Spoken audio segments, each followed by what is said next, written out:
This beater box was one of the most expensive boxes I've ever got before, so if I don't get something good in here, I'm gonna be pissed.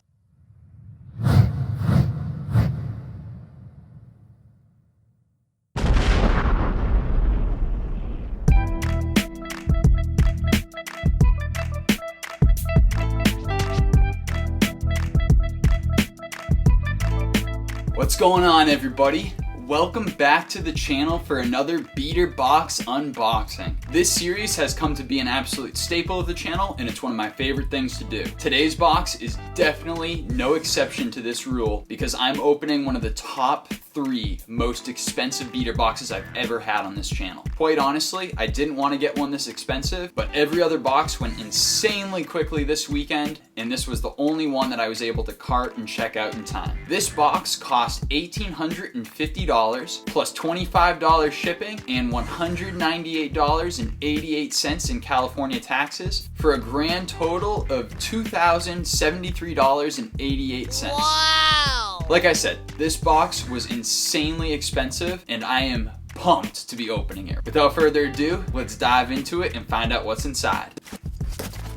A couple of pairs of loosies in this really expensive box. That's never a good sign. At least the pairs are halfway decent. First pair that I have, these are some Air Jordan 13 Black Cats in a size 12. Looking at these shoes, they're actually in insanely good condition. I'm actually struggling to see any sorts of sign of wear on them. Looking at the soles, I really don't see anything. I'm hard pressed to say that these have been worn, quite honestly. They still have the sticker on the Jumpman hologram as well. All black kicks tend to sell pretty well, and I don't think that I'm gonna have any trouble moving this pair. I got the Black Cat Jordan 13s in a size 12 with no box. Not a bad pair to start off with. One more pair of loosies in this box.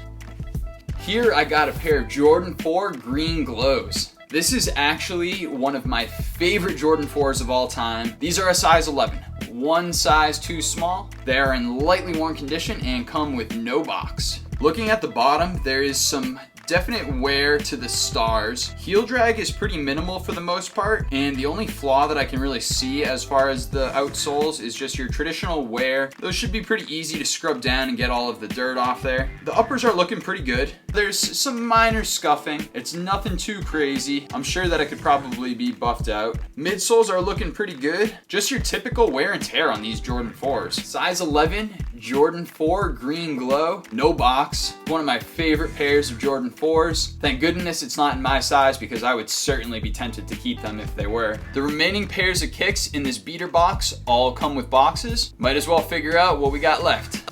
On the top of this box, it says CDG, so I'm guessing that this is a Comme des Garçons collaboration. On the side of this box, it says Vans OG Authentic LX in a size 9.5 men's. And what do you know, we got some CDG Vans. These Vans are in insanely lightly worn condition. There is barely any noticeable wear on them whatsoever. These are in absolutely superb condition and will definitely be an easy clean for me. I don't know too much about the Vans market, but I know that CDG tends to go for a pretty reasonable amount of money. I would imagine that these probably have a pretty good value on the resale market. These are a size 9.5 lightly worn pair of Vans Authentic CDGs. Next box is a box that I don't see terribly often. This is a straight up off-white box. These are Off-White's diagonal low vulcanized in the orange and blue colorway in a size US men's 9.5.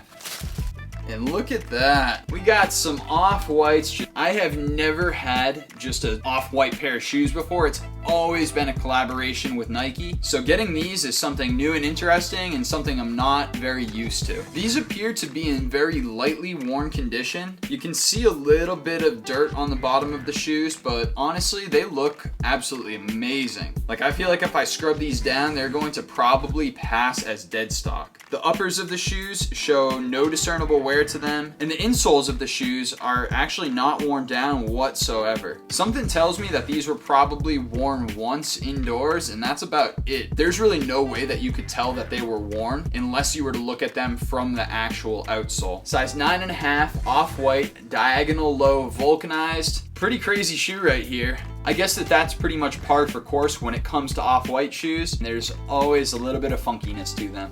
Next up, Yeezy 350, size 12.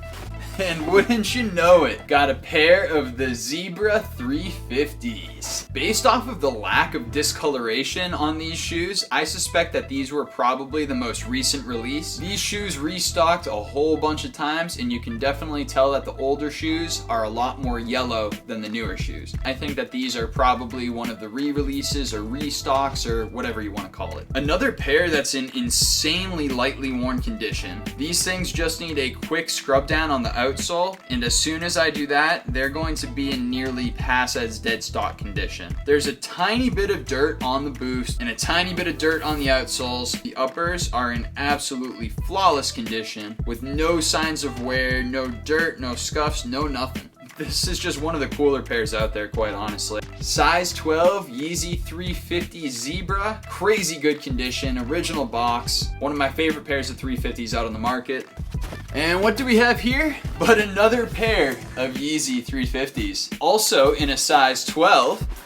Oh man, and look at that. We got some Yeezy 350s in the semi-frozen yellow colorway. Something tells me that these are probably from the same collection as those Zebras. The outsoles of these shoes are realistically the only part of the shoes that show any sorts of signs of wear. The uppers are absolutely immaculate, and I cannot tell that these have been worn until I look at the bottom. The text is still on the insole of both of the shoes, and another sign that they've only been lightly worn, and all the bottoms need is a quick scrub down and they're going to be looking brand new. Definitely a very polarizing colorway for most people, but I do appreciate the fact that Yeezy put a little bit of color on these things because most pairs of Yeezys are quite earth toned. Size 12, Yeezy 350, semi-frozen yellow. 6 pairs down with 3 more pairs to go. Definitely a more number heavy beater box, but again, it's a pretty even spread as far as the overall value of all of the different pairs that we've opened up so far.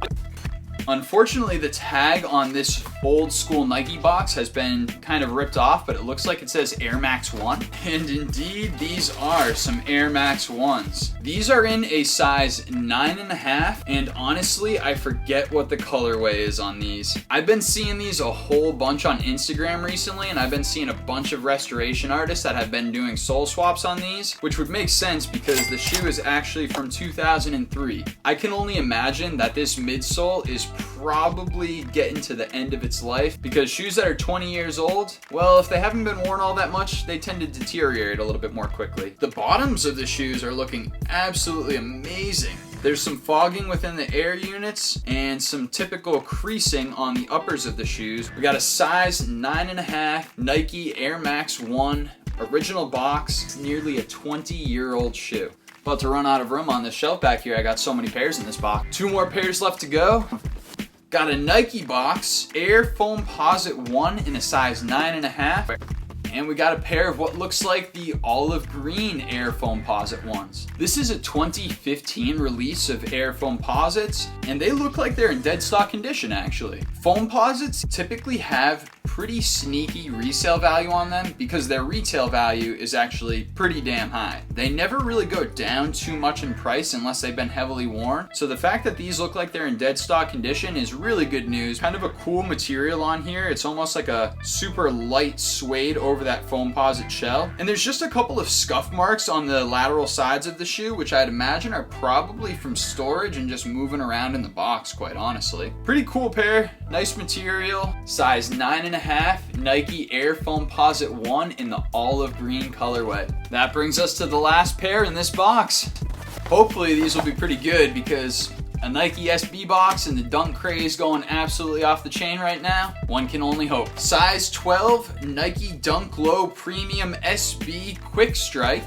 Hey, if I'm not mistaken, these are the Nike Dunk SB P-Rod Primitives. And boy, do these look like they're in good condition. Looking at the outsoles of the shoes, I really can't tell if they've been worn or not. There's definitely no star loss. It looks like there's just a few little areas where the sole has been kind of worn down on the heel. There's no other markings that would suggest that they've been worn. No sock lint on the liner of the shoes, maybe some creasing on the toe box, but honestly, it's really hard to tell, especially with this material. If these things have been worn, then it was very lightly, and whoever was wearing them was taking crazy good care of them and stepping very, very lightly. Wild pickup for the last pair out of the box here. We got a size 12 Nike Dunk SB Low P-Rod Primitive. Overall, a very even spread of value in this box. All of them actually are gonna have some pretty reasonable value to them,